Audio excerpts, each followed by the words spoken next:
Ever slam dunk a presentation at work and think, man, I should have bought a lottery ticket this morning? Oh, yeah. Or had one of those days where even your coffee maker seems out to get you? I think we've all been there. Right. Makes you wonder if there's some cosmic clock we should be setting our alarms to. Hmm. Well, get this, ancient systems like Planetary Hours claim to do just that. Yeah. They say certain times of day are better suited for certain tasks based on, you guessed it, the planets. You brought an excerpt from Harnessing the Power of Planetary Hours 2024. What's the deal with these planetary power hours? Well, imagine a clock, but instead of ticking away in our usual 60-minute intervals, Okay. the hands move according to the planets. Oh, wow. Some hours might be a bit longer, others shorter, kind of like how days get longer in summer. Okay. And each of these planetary hours is associated with a specific planet and its energy. Okay, let's unpack this. How do we even know which planet is running the show at any given time? Does it change every day? It does. You start with the order of the planets, moving from the slowest to the fastest in terms of how they appear to orbit Earth. Saturn, Jupiter, Mars, then the Sun, Venus, Mercury, and finally the Moon. Each day of the week is ruled by one of these planets. Sunday is the Sun's day, Monday is the Moon's day, and so on. So to figure out which planet's hour it is, I need to know the day of the week and what else? The time of sunrise is key. Okay. The first planetary hour of each day begins at sunrise and is ruled by the planet of the day. Let's say it's a Tuesday, which is ruled by Mars. The first hour after sunrise that day would be Mars' hour, followed by the Sun's hour, then Venus' hour, and so on, cycling through all 7 planets. Then the cycle repeats itself until the next sunrise. Hold on, so if each planetary hour is ruled by a different planet and the length of the hours varies, how am I supposed to keep track of all that? Do I need to be some kind of astrophysics whiz? You don't need a PhD in astrology, I promise. There are charts and apps that calculate this for you. Think of it like checking the weather. You don't need to be a meteorologist to know if it's a good day for a picnic. Okay, that's a relief. So it's more about being aware of these planetary rhythms and tapping into them if you want to, but why bother? What difference is it going to make if I, say, send out a super important work email during Mercury's hour versus, I don't know, Saturn's hour?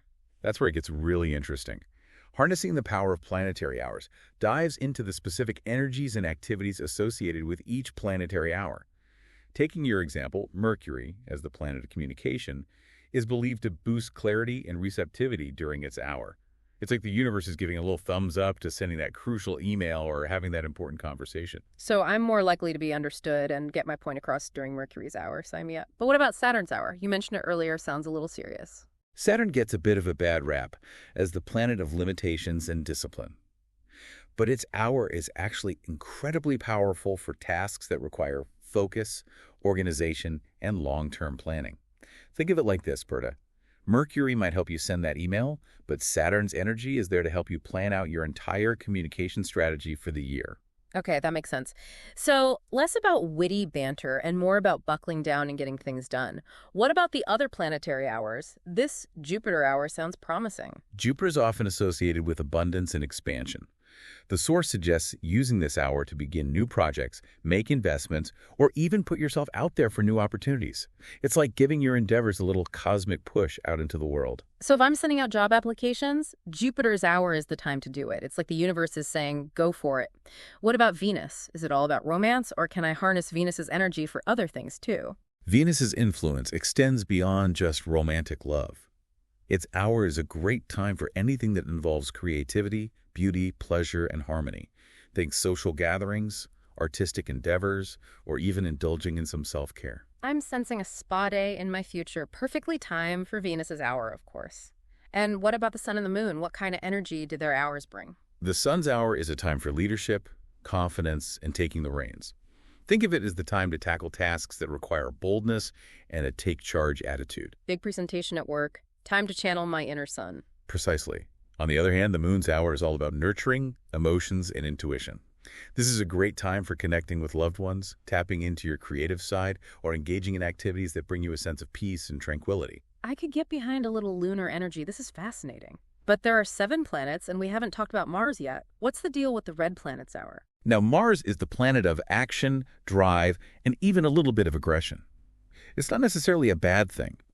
Mars's hour can be incredibly powerful for getting things done, tackling challenging tasks, and pushing past obstacles. So maybe not the best time for delicate negotiations, but perfect for finally cleaning out that scary closet. Exactly. It's all about working with the energy of each hour. I'm starting to see the appeal. This is way more interesting than just glancing at my to-do list and feeling overwhelmed. It's about finding that sweet spot where action aligns with intention, and perhaps even with a little cosmic nudge in the right direction. Okay, this is blowing my mind. But if I'm being honest, part of me is wondering if this is all a bit too good to be true.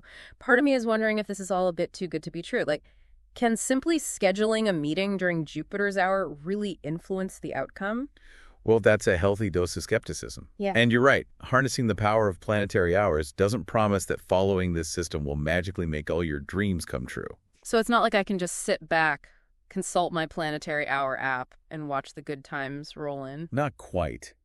It's more about working with these energies, not expecting them to do all the work for you. Think of it like this. Knowing that Venus's hour is a good time for creative pursuits won't magically make you a world-renowned artist, but it might put you in a more inspired and receptive headspace to create. Okay, I'm getting that. It's more about alignment and intention than some sort of cosmic guarantee. But let's say I want to give this whole Planetary Hour thing a try. Do I need to become a slave to this cosmic clock, meticulously planning every minute of my day around it? That would make for a pretty exhausting way to live. Right. The source emphasizes that it's more about awareness and observation. Okay. You can start by noticing how you feel at different times of day. Do you find yourself more alert and focused in the morning, or does your energy peak later in the day?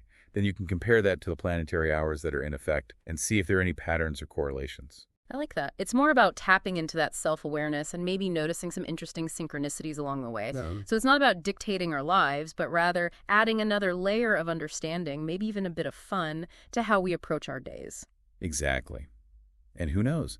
You might just find that by aligning your actions with these broader rhythms, you tap into a more profound sense of flow and purpose. This was a fascinating deep dive. I feel like I learned so much. I'm ready to grab my star chart and start paying attention to these planetary hours. Well, it certainly gives a whole new meaning to seize the day, doesn't it? Right. So for you listening, here's something to ponder.